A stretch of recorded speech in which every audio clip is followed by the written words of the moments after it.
The objective of this video is to demonstrate a lab-on-a-chip technique for characterizing the inflammatory state of endothelial cells.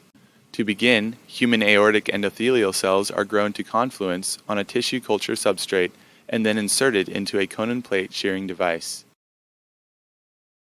The cells are treated with the pro-inflammatory cytokine TNF-alpha and simultaneously exposed to differential shear stress conditions for 4 hours by precisely controlling the rotation of the cone above the substrate.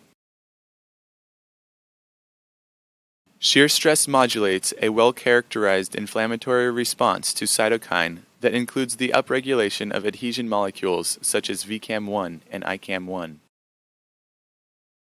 The substrate is transferred to a microscope stage where a PDMS microfluidic device is vacuum sealed directly to the monolayer, creating flow channels.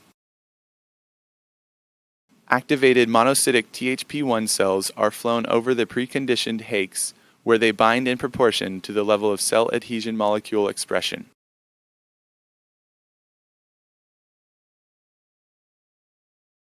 The inflammatory state of the endothelium is determined by quantifying the total number of THP1 cells that are firmly arrested.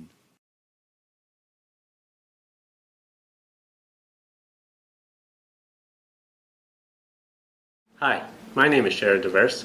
And I'm Greg Foster. And I'm Keith Bailey. We are in the laboratories of Professors Passerini and Simon in the Department of Biomedical Engineering at the University of California in Davis.